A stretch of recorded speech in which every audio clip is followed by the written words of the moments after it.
Good evening, snooker world, and welcome to the 52nd edition of the 15 Red podcast. And tonight, once again, joining from Northern Ireland is Scott. Good evening, sir. A very good morning, rather, to you, Mike, in Canada. How are you this morning?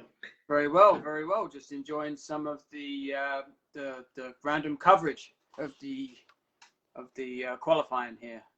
Yes, the final day of qualifying before the big draw tomorrow, of which we will have coverage.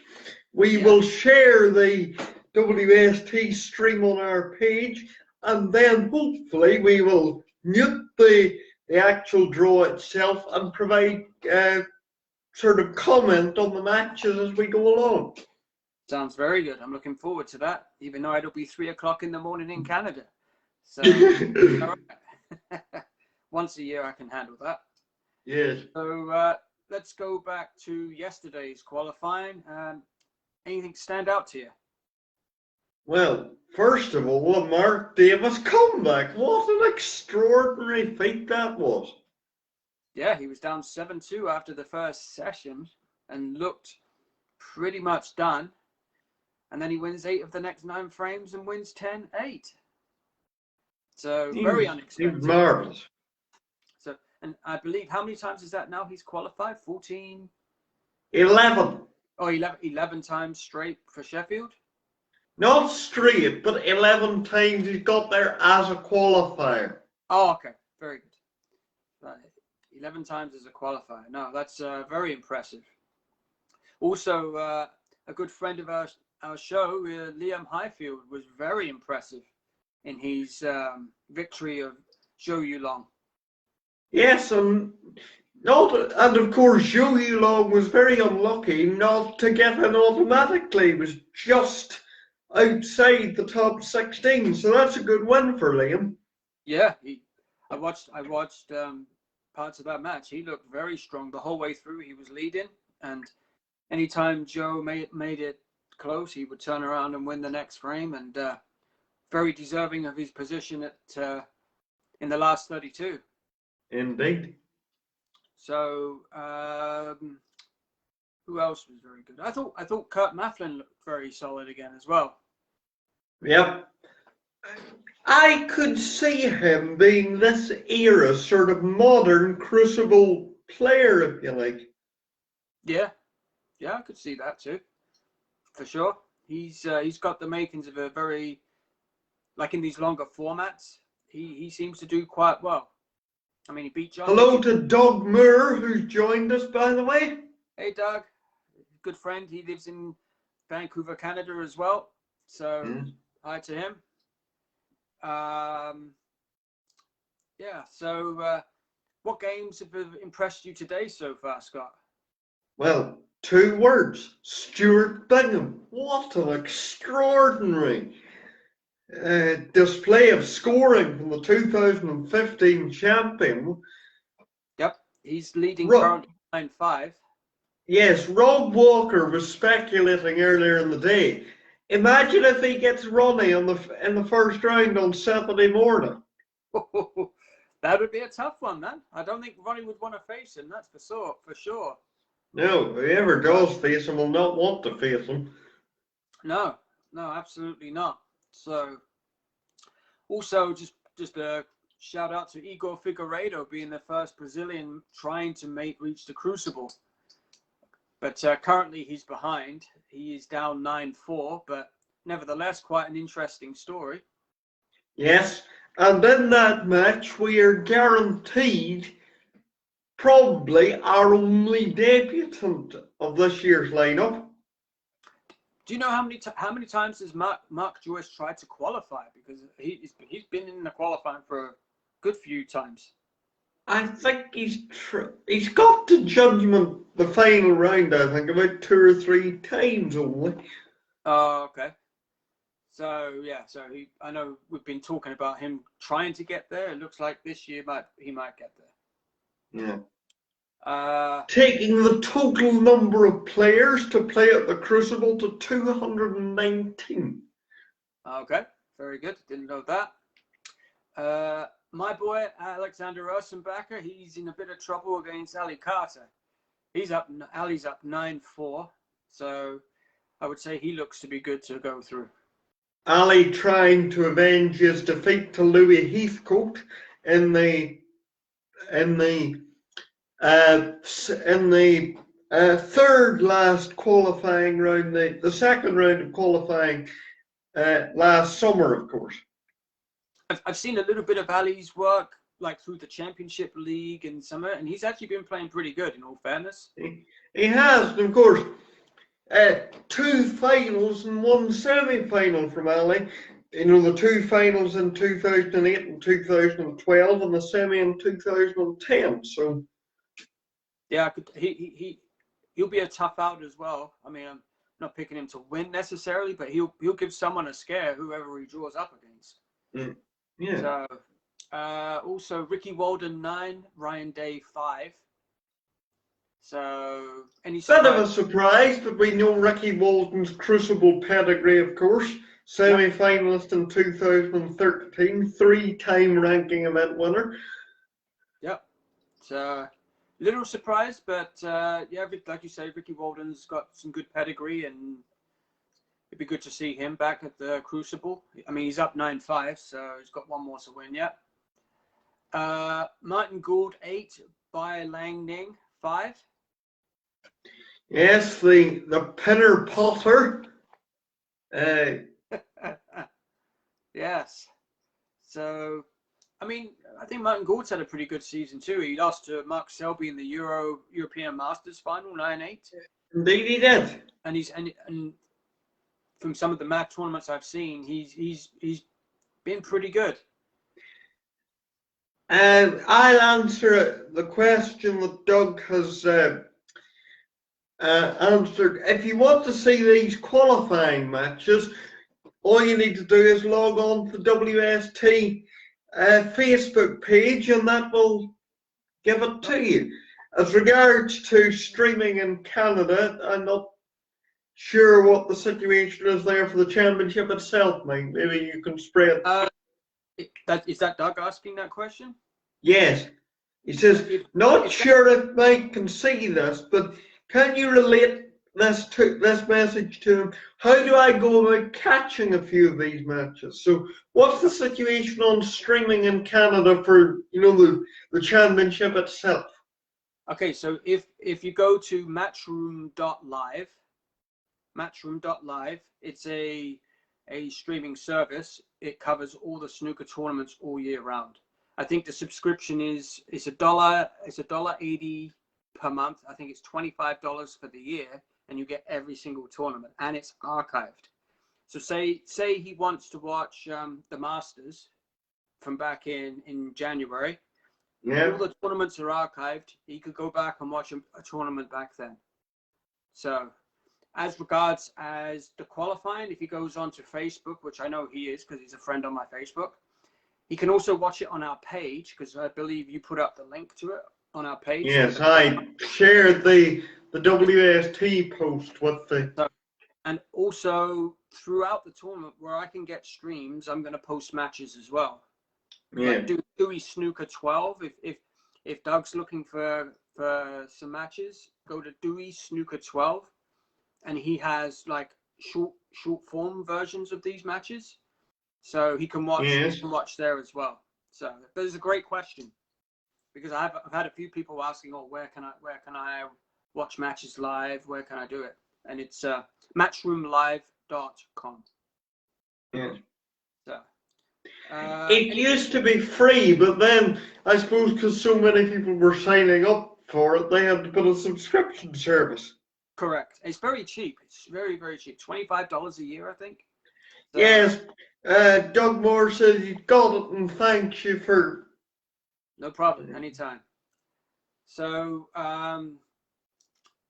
Gary Wilson is through 10-3. He beat Stephen Horwath. Thoughts? Well, Gary, his third appearance at Crucible, lost to Sullivan in the first round in 2017. Yep. And semis in 2019. So, you know, a decent record there. Yeah, I think a lot of these guys that are coming in, there's gonna be some scary matchups for the top 16 guys. Yes. There's gonna be some tough ones. So also we'll quickly touch on this. Zintong 7, Craigie 5. Well, they're at the interval then. They're at the interval, yes. Well, it doesn't look like it. It looks like Craigie's got 22 0-point advantage currently. Oh yes, because they played nine. They played nine this afternoon, so therefore you are correct on that. yes. Absolutely. And Chris Wakeland 8, Zhao Gudong 6. A little bit of a surprise there. Well, both have been there before, so. But Chris Wakeland's had an okay season. He beat Mark Selby when he was up. He was trying to win the purse for the Victor Prize. You remember with Judd? And Chris Wakeland beat Selby in Gibraltar. I think it was 4-2 or something. Yes. So he's been playing some pretty good stuff. So. But anyway, that's the early scores so far today. And we're going to now turn to our last installment in our sort of archive of Crucible finals. And we turn first of all to the 40th anniversary championship in 2017. And you don't even have to go back into the time machine. We can almost remember these ones. If you know what I mean. Indeed.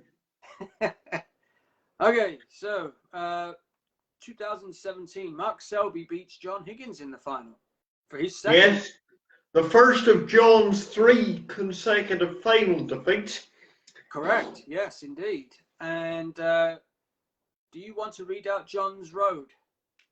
Right.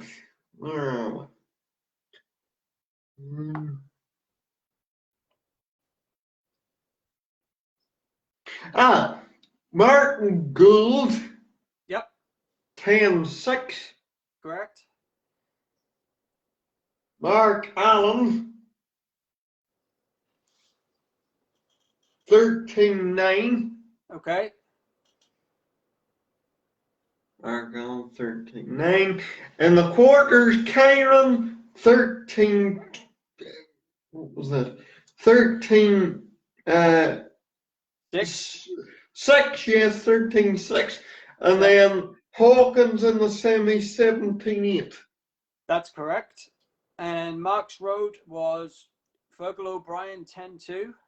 After that marathon in the qualifying for Fergal. Yeah, he had a 2-hour frame in there. Zhao Gudong 13-6. Yes. Marco Fu 13-3. Yeah. Then in a really, really good match, he beat Ding Junhui 17-15. Yes, a repeat of the previous year's final, of course. Exactly. Do you have session scores, Scott? Yes. 6-2 John. Okay. 10-7 John overnight. Okay. 13-11 Selby. Okay. 13-11 Selby, and then he wins 18-15. Not bad at all. Okay. There were 4 centuries in the match. 2 by each. Mark made a 1-3-1. John makes a 1-4-1. Which is the joint highest break in a Crucible final. Correct. Mark puts 375 in his pocket. John puts 160. There was a 147 rolling prize, which Gary Wilson won. Because he got one in qualifying. Correct, he did. There were 74 centuries in the tournament, and 16 of them were made by John or Mark. They both had 8, so 16 of 74. Yeah. Ronnie had a high break of 146. Yes.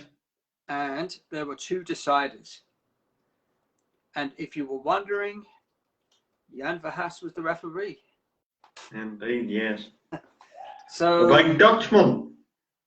Yes. So from 17, we go to 18. That absolutely fairy tale run.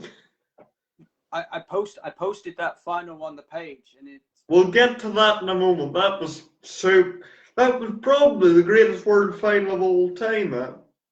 Yeah, I won't dispute you on that one. So Mark Williams wins the crown after 15 years, correct? 2003. Yeah, 15 years. So he beats John again, 1816. So you have John's path to the final? Right, John, man. All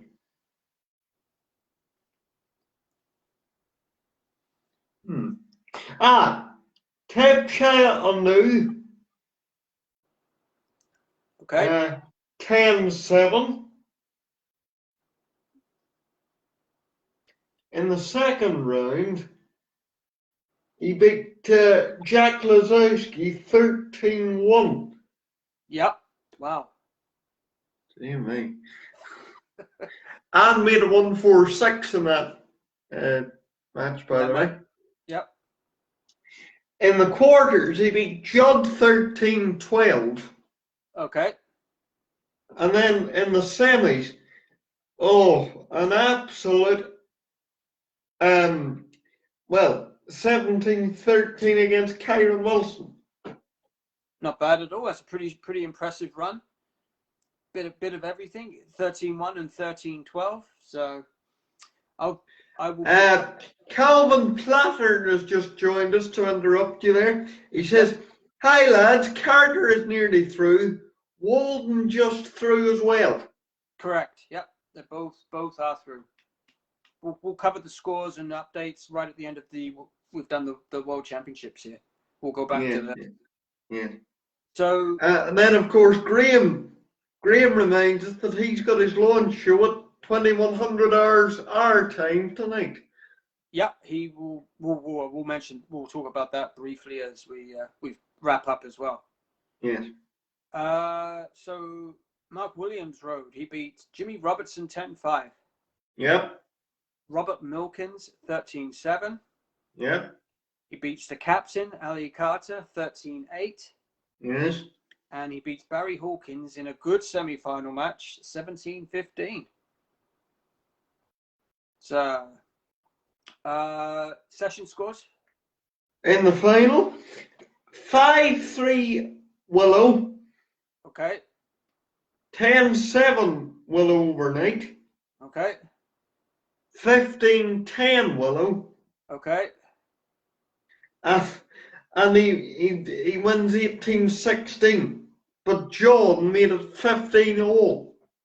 Yeah, at one point he was down 4-0 to start the match, if I'm not mistaken. But then once he got in there, he was playing pretty well. Yeah, he was. No, but from 15-10, he got to 15-all. He was marvellous. And then, of course, Mark probably should have won 18-15, but missed the pink. Yes, he did. But what an extraordinary thing. Yeah, that's one of the best ones, as you said. It's I've started watching it again this week, and great match. Absolutely great match.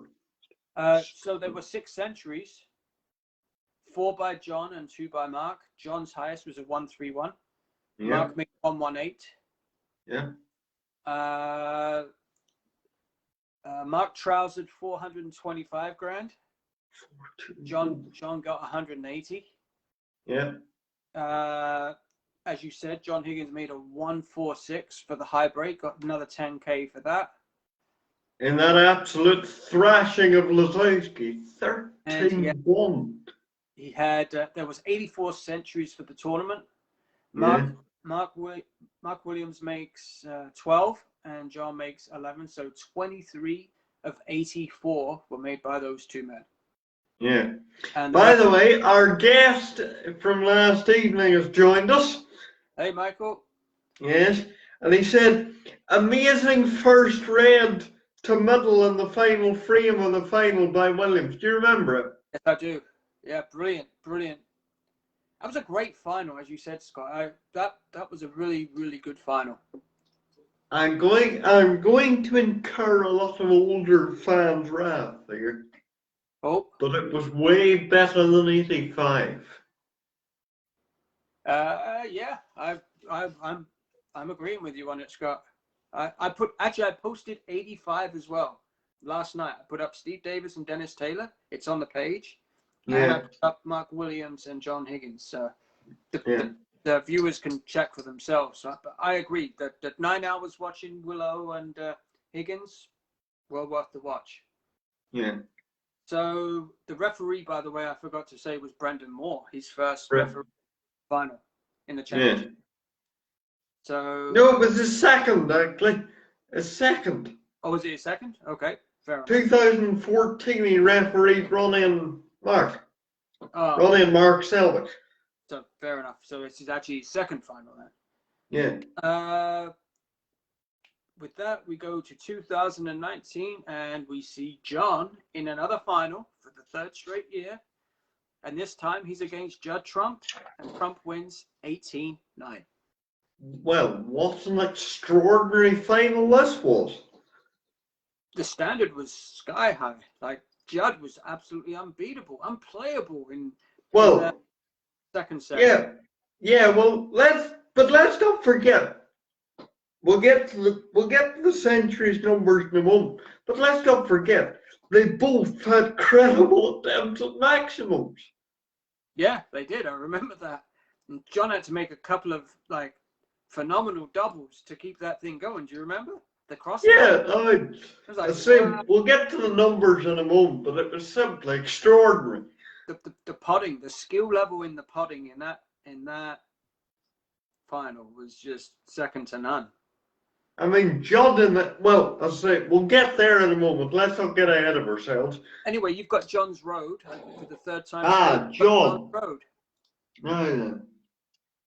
The Wizards' first victim was, believe it or not, a man that's through this year, Mark Davis. Yes, sir, he did. That's right. 10-7. Yes, 10-7, yeah. Then another man that's through this year, Yeah. or is going to go through probably, Stuart Bingham. He is through. Yep. Stuart's through. He beat Stuart 13-11 as well. Yeah. Then in the quarter-final, Neil Robertson 13-10. Am I right? Oh, yeah. Okay. And then, now, I know we say that last year's semi-finals were extraordinary, but this semi-final here, between him and Dave Gilbert, was extraordinary drama. Yeah, that was a great semi-final. 17-16 for John, I believe. It was. And Dave Gilbert was utterly devastated. Yeah, no, he had a good run himself to get to the semis. So Gould's through according to Calvin Plattern. Yes, he is. He's through. Judd's Road, he beat Chip Chaya 10-9. And remember, if the pack had split differently in the decider, yeah, I remember if he had the whole course of history could have been entirely different. Judd may never have even had a chance to win that first crown. So he beats Chip Chaya 10-9. He beats Ding 13-9. He then beats Stephen Maguire 13-6. And he beats Kyron Wilson 17-11 to get to the final to face John. No, it was Gary Wilson. It wasn't Kyron. Oh, sorry, yes. My apologies. We said that earlier. Yes, it was Gary Wilson. And session scores. 4-all. Yep. With 4 centuries between them. Okay.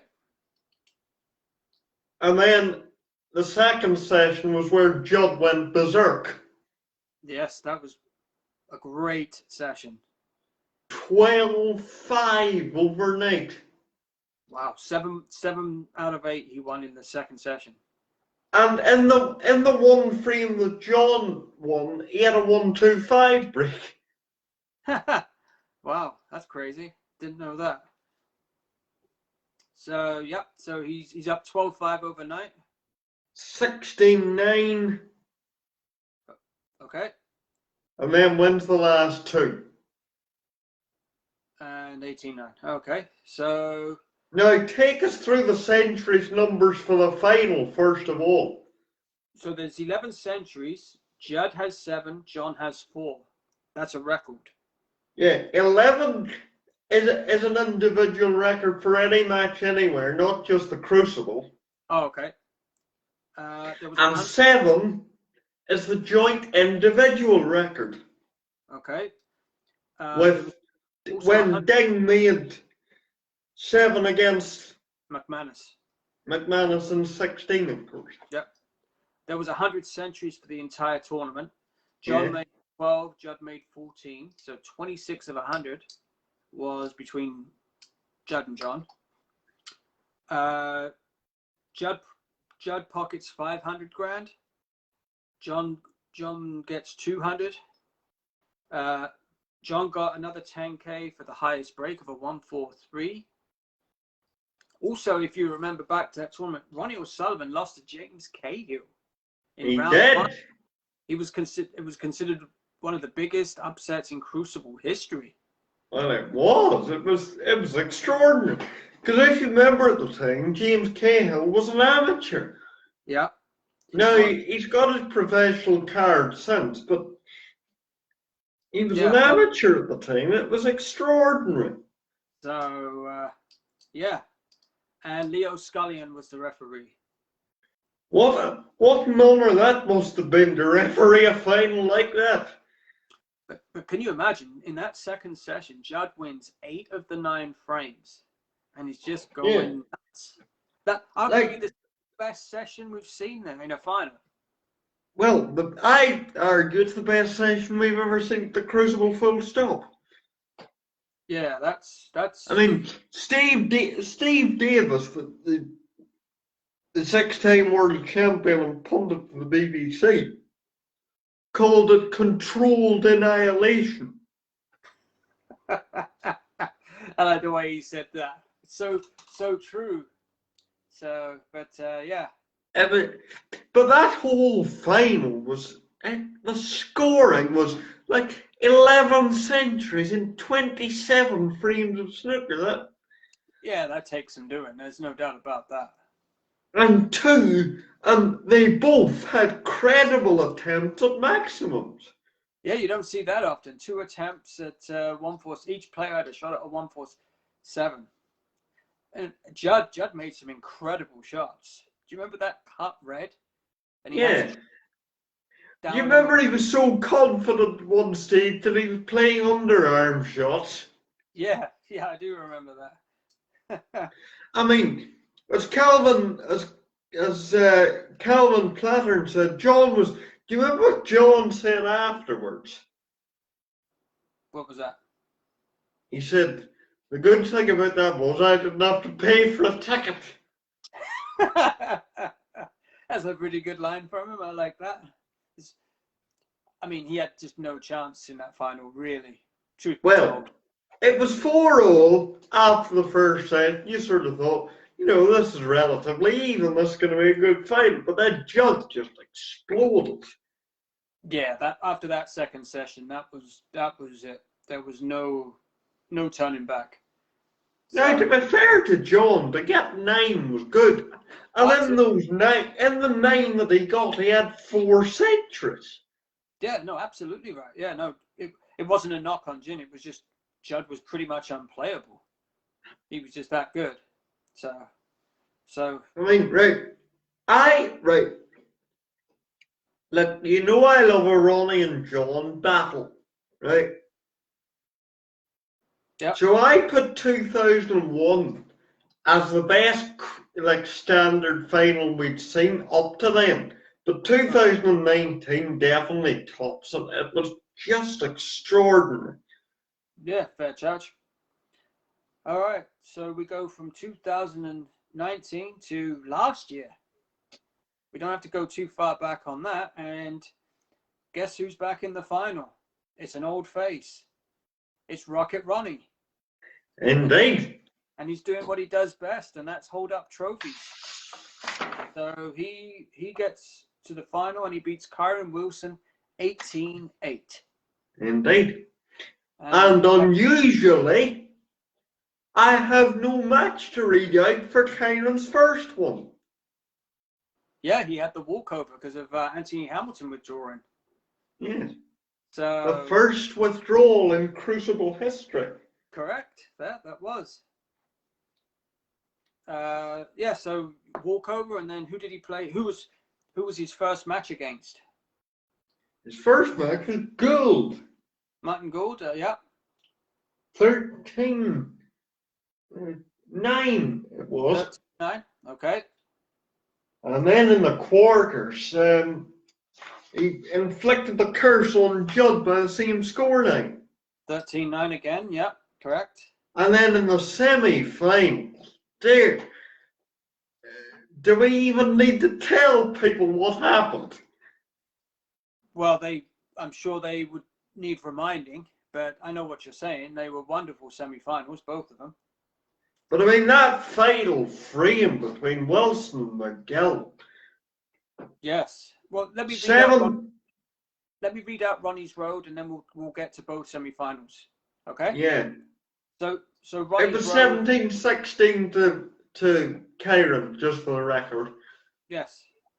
Ronnie's road was in Chipchire Anu 10-1 in 108 minutes, I believe. Record time. He beat Chipchire 10-1. Yes.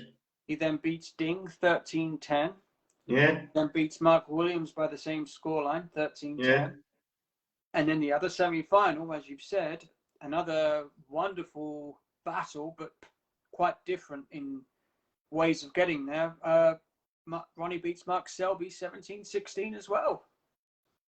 I mean, Eurosport on Friday night are doing a documentary about, they're calling it One Day at the Crucible.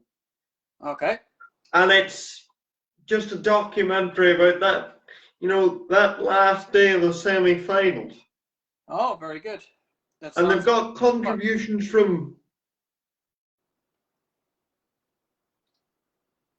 Michael Hager has just put a trivia question in for me. Without looking, what was the significant thing about the top 4 seeds in the 2020 championship? And the answer was they were all left-handers. Oh, okay. Because Judd was the defending champion. Yep. Okay. Robertson was number 2. Yep. Who was 3rd? Who was ranked 3? What, last year? Yeah. Who was ranked 3? I'm not sure. I'd be guessing. Oh, well, he said I've got it right anyway. Even if we can't remember the name. Okay. All right. So yeah, both semi-finals were very different, but very compelling. There was no way the final, when Ronnie beat Kyron, there was no way it could match up to the semi-final drama. No. I'll give you the session score, shall I, on the final before we get back to the semis? Yes. It was 6-2 O'Sullivan. Yep. 10-7 O'Sullivan overnight, although it should have been 9-8. Okay. 17-9, or 17-8 rather. Yep. And he won the last frame. For the record, Michael says the other 2 seeds were Williams and Allen. They were the other 2 left-handers that made up the top 4 last year. Fair enough. So I'll read out the data for the final, and then we'll go back to the semis. There were 2 centuries, one of them each. Ronnie made a 106, Kyron made a 100. Ronnie put away 500, Kyron put away 200. John got a 147 against Kurt Mafflin, so he got the the prize for the maximum plus the high break. He put away 55 grand. Well, we'll talk about that separately as well, but we've got to get this. And the total centuries was 79. Correct. Yep. And Ronnie made how many? I don't have that one on hand, sir. So, but it was Ronnie's 6th crown. So he was one behind Stephen Hendry. And he's tied with Reardon and Davis. Correct, exactly. So, and who was the ref? Marcel Eckhart was the referee, taking Paul Collier's record of being the youngest. Correct, yeah. Marcel Eckhart was the referee. So, these semi-finals were just something else. Like, who would have thought that final frame, the drama between Kyron and Anthony McGill? I mean, the highest scoring frame, I believe. Yep. 186 points combined. Like, yep. 103 to 83. There you go. You do that. You do not see that every day of the week. So, no, you certainly do not. So, and then Ronnie down 16-14 and looks, let's call it, beaten. Yeah. He comes up, he gets a magical 138. Yeah, 138, and then he wins the next one with like a 80 something break. Mark 71, I think it was. Was it 71? Whatever it was, but Mark Selby gets no shots for 2 frames. So it's now 16 each. And then they get down to the last red, and it looks like Selby's played a good safety shot. And then Ronnie gets out of like a snooker, and then it lands safe. And then Selby hits it, and then Ronnie makes a pretty strong putt on that final red. And Mark Robert Wilcox says, I felt for McGill when that green went in. I think we all did. Yeah, no. I mean, do you remember Stephen in the commentary box just said, please tell me I hasn't flipped it, please tell me I hasn't flipped it, then he did. And the look of guilt on Kyron's face, oh dear. Yeah, no, but though, if you get a chance to watch that documentary, certainly if we can find it and put it on our page down the line here, we certainly will. But well, I know we've got an interview on Friday, but it starts at 7. Okay. So we'll have to figure something. We'll figure something out. That's fine. Yeah. So, all right. So that puts a wrap finally on the historical side of the finals. So I'm just going to quickly do a comb over the scores. Oh, hold on. Before we move on, we must mention John's maximum. Oh, go ahead. Yes, against Kurt Mafflin you're talking about. Yeah, the 11th maximum in Crucible history. Yep. John's, was it the 9th of John's career? Okay. It came in frame 12. Okay. John, as you say, traded £5,000. But it was extraordinary. It really was. It was the red to go from 56 to 57. You remember he played a bad shot on the previous black? Yes, I do remember that. In the middle of the pack there, and he had to make a couple of tough shots to recover. Yeah. That sort of made it, because it was tremendous. He screwed the cue ball back and then got back on the black. And there was like reds left. I remember that. Tremendous so stuff. Anyway, that's the final installment of our finals coverage. Let's see what we're going to add to the archives for this year then. I'm already intrigued, to be honest with you. So I'm just going to read out the updated scores. Yeah. Mark Joyce 9, Igor Figueiredo 5, Ricky Walden 9, Ryan Day 5, Martin Gould, I believe, is through 10-5. Gary Wilson is through 10-3. And Ali Carter is through 10-4. That is all I have currently. Let me go back here.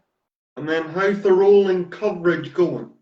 We've got 8-7 Wakeland, 7-6 Zintong, and I guess Figueiredo is 9-6 now. They're starting the next frame. So 3 matches in progress still. Yeah. So, so right. We have 29 of the 32 men. Yep, 29. We just Wakeland, Walden is through. Have you got Walden? Walden's through. Walden's through. There's only 3 matches going currently. Yeah. So, and Joyce looks like he's going to be through. They're just starting frame 16. So 1 debutant. Yep. And the total, as I said, is 219 that have played at the Crucible from 19 different countries. And Mark Joyce will take the number of Englishmen to 115. There you go. Very good. Good statistical stuff there, Scott. I didn't know any of that. Thanks to Downer for the almanac there. Very good. Very nice. All right. Any final thoughts before we put a lid on it here, sir?